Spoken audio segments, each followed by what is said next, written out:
ద్రౌపది స్వయంవరం పూర్తయింది. అర్జునుడు తన క్షాత్రాన్ని చూపి మత్స్యయంత్రాన్ని భేదించాడు.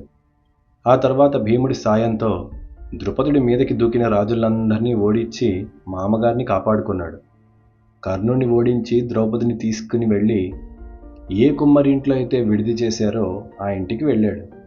వచ్చి రాగానే లోపలున్న కుంతిని ఆశ్చర్యపోయేలా చేద్దామని సరదాగా అమ్మా ఇవాల్టి భిక్ష తెచ్చానే అన్నాడు. కుంతి కూడా ఏదో ఆలోచిస్తూ అవునా, అందరూ సమానంగా పంచుకోండి నాయనా అంటూ బయటికి వచ్చింది. వచ్చి చూసేసరికి ద్రౌపది దేవి తల వంచి నిలబడి ఉంది. అర్జునుడేమో అమ్మకేసి చూస్తున్నాడు. కుంతి అతని చేతిలో భిక్ష లేదని గ్రహించి అతను ద్రౌపది గురించి అన్నాడని అర్థమయ్యి ఆశ్చర్యపోయింది. అదే సమయంలో ధర్మరాజాదులు కూడా వచ్చి ద్రౌపదుడి కొలువులో జరిగినదంతా వివరంగా చెప్పారు. అప్పుడు అర్జునుడు అన్నాడు, అన్నయ్య, యంత్రాన్ని భేదించడం క్షాత్రం. నా కోసం పెట్టిన యంత్రాన్ని నేను భేదించా. కానీ ఈ ద్రుపద కుమారిని నేను వివాహం చేసుకోవడం మరి ధర్మవిరుద్ధం కదా. పెద్దవాడివి నీ ఉండగా, అన్న భీమన్న ఉండగా నేను ఎలా చేసుకోను? ధర్మపత్నిగా ఎలా ఉంటుంది ఈవిడ అన్నాడు. స్వయంవరాన్ని అయితే గెలిచాను, కానీ ఇప్పుడు ఏం చేయాలా అని అడిగాడు. ధర్మరాజు ఆ సుకుమారి ద్రౌపదిని చూసి వ్యాసుడి మాటలు గుర్తు చేసుకున్నాడు. 5 గిల్లాలు కావాల్సిన అతిలోక సుందరి, తపస్సు చేసి శివుడి వరాన్ని పొందింది ఈ పిల్ల. విచిత్రమైన పరిస్థితుల్లో మన మధ్యలోకి వచ్చింది. ఈవిడి గురించి చెప్పినప్పుడే ధర్మరాజుతో సహా అందరికీ కామవాంఛ కలిగింది. వ్యాసుడొచ్చి 5 ఒక ఇల్లాలుంటుంది అన్నాడు. ఇప్పుడేమో ఏనాడు అసత్యదోషం అంటని తల్లి కుంతి నోట అందరూ సమానంగా పంచుకోండి అని వచ్చింది. అక్కడ నిలబడి ఉన్న ఆ కృష్ణని చూసి అందరికీ వివాహం చేసుకోవాలన్న కోరిక పుడుతోంది.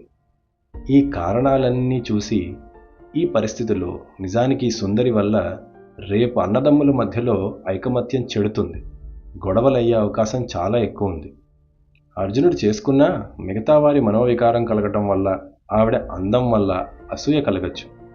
భీముడి బలం, అర్జునుడి బలం పాండవులకి ఆయువు. ఇతని రాజనీతి, రాచరికం నిలవాలంటే అది అవసరం. నకుల సహదేవులు మాద్రి కొడుకులు. వీళ్లలో వీళ్ళకి గొడవలు రాకపోవచ్చు, కానీ రేపు పొద్దున వీళ్ళకొచ్చే భార్యల వల్ల రావచ్చు కదా. వాళ్ళు ఎక్కడెక్కడి నుండి వస్తారో, ఎలాంటి పరిస్థితుల్ని తెస్తారో తెలీదు. ఇప్పుడు ఏం చేయాలి అన్న సందిగ్ధంలో ఆలోచిస్తూ ఉండిపోయాడు. అప్పుడు వాళ్ళ తలుపెవరో కొట్టారు. అత్తా, వృధాదేవి అని ఒక అందమైన, ప్రేమ నిండిన మధురమైన గొంతు వినిపించింది. ఆ నిశ్శబ్దాన్ని భేదించిన స్వరం ఇంకెవరిదో కాదు, దేవాదిదేవుడు శ్రీ మహావిష్ణువు పరిపూర్ణ అవతారంగా ధర్మ సంస్థాపన కోసం పుట్టిన నారాయణుడిది, శ్రీకృష్ణుడిది. మహాభారత కథలో పాండవులు శ్రీకృష్ణుడిని ఇదే కలవటం. ఎప్పుడైతే అర్జునుడు ద్రౌపదిని గెలిచాడో యాదవుల పక్షాన నాయకులు శ్రీకృష్ణుడు, అన్న బలరాముడు, మేనత్త సోదరులు బతికే ఉన్నారని తెలిసి వచ్చారు. కుంతి వాళ్ళని చూసి ఆశీర్వదించింది. తన కొడుకులని పరిచయం చేసింది. ఎక్కడో ఎప్పుడో ఏదో చూసినట్లే ఉంది, కానీ సరైన కలయిక జరగలేదు ఇంతకాలం. పాండవులను అసలు ఎక్కడ సుఖంగా ఉండనిచ్చారని. ముందు పెద్దవాడు ధర్మరాజుని కలిసి కృష్ణుడు నమస్కరించాడు. అప్పుడు ధర్మరాజు భీముణ్ణి చూపించి, బావా ఇదిగో తమ్ముడు భీమసేనుడు అన్నాడు. బలరాముడు భీముడి భుజాలు పట్టి నవ్వి, ఏం కృష్ణ అన్నాడు. అందరూ నవ్వుకున్నారు. తర్వాత ఇదిగో స్వయంవర విజేత, విజయుడు అర్జునుడు అన్నాడు. బలరాముడి ప్రేమగా కౌగిలించుకుంటే వెనక కృష్ణుడుండి చూస్తున్నాడు. అర్జునుడికి కృష్ణుణ్ణి చూసి ఏదో చిన్ననాటి స్నేహితుణ్ణి కాదు, ఎన్నో దశాబ్దాలుగా తెలిసిన ఎన్నో యుగాలుగా తెలిసిన వాణ్ణి మళ్ళీ చూస్తున్నట్లుంది. ఇద్దరూ సుమారు ఒకే వయసులో, ఒకే ఎత్తులో. శ్రీకృష్ణుడు ఆ బలిసిన అర్జునుడి భుజాలను పట్టి, బావా ఇన్నాళ్లకి దొరికావన్నాడు. అతని కళ్ళలోకి చూస్తూ అర్జునుడు కూడా ఏదో తనకి తానే సమాధానంగా చెప్పుకుంటూ, అవును బావా మళ్ళీ ఇన్నాళ్లకి అన్నాడు. అది చుట్టూ ఉన్నవాళ్లు గమనించారో లేదో, కుంతి మాత్రం చూసింది.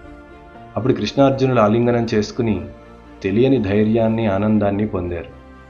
ఎందుకు పొందరు? గాంధీవం సుదర్శనాన్ని, హనుమంతుడు గరుడుణ్ణి, దేవదత్తం పాంచజన్యాన్ని, నరుడు నారాయణుణ్ణి కలిశారు. ఇక కురుక్షేత్రమే. ఆ తరువాత నకుల సహదేవుల్ని దీవించి శ్రీకృష్ణ బలరాములు ధర్మరాజుతో మాట్లాడారు. అప్పుడు పెద్దవాడు యుధిష్ఠిరుడు ఒక ప్రశ్న అడిగాడు. కృష్ణ, మమ్మల్ని ఎలా గుర్తుపట్టారు?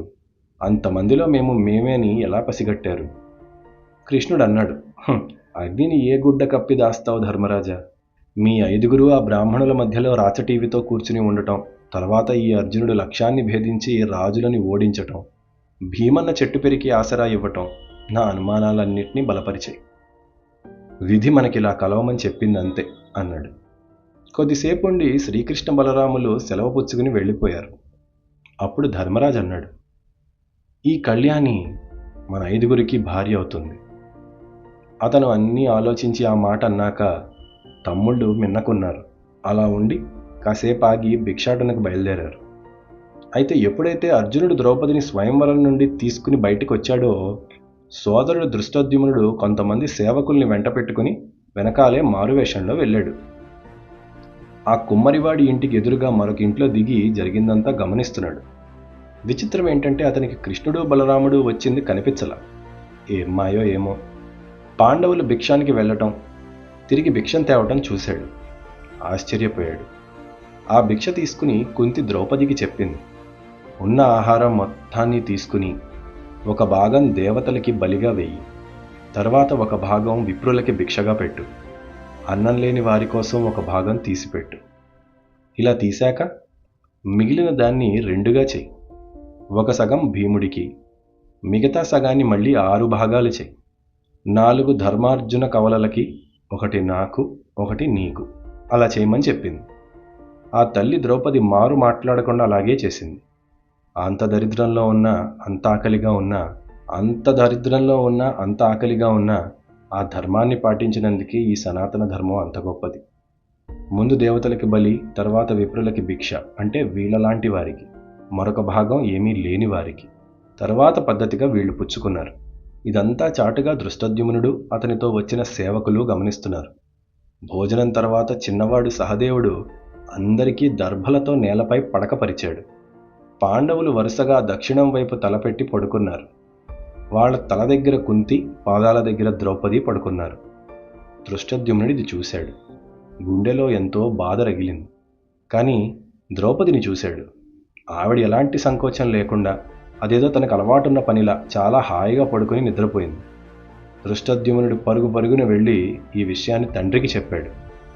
అసలు ఎలాంటి వాడికి పిల్లనిచ్చానో తెలియని తండ్రికి కొడుకు వెళ్ళి మొత్తం వర్ణిస్తూ చెప్పాడు.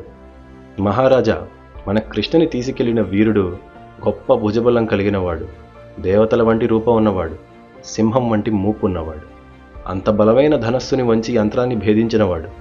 అతనితో అతనికన్నా కాస్త పొడుగ్గా విశాలమైన భుజాలు, వక్షస్థలం కలిగినవాడు ఉన్నాడు. వారిద్దరూ మన కృష్ణని తీసుకుని ఒక కుమ్మరివాడింటికి వెళ్ళారు. అక్కడ అమ్మవారిలా వెలిగిపోతూ ఒక తల్లి ఉంది. ఆవిడ బహుశా వీళ్ళ మాతృమూర్తి అవ్వచ్చు. ఇంకా దేవతలు మారువేషాల్లో ఉన్నారా అన్నట్టు మరొక 3 ఉన్నారు. అందులో 2 కవలలు. వాళ్ళందరూ మాట్లాడుకుని ఆ మహాపురుషులు భిక్షాటనకి వెళ్ళారు.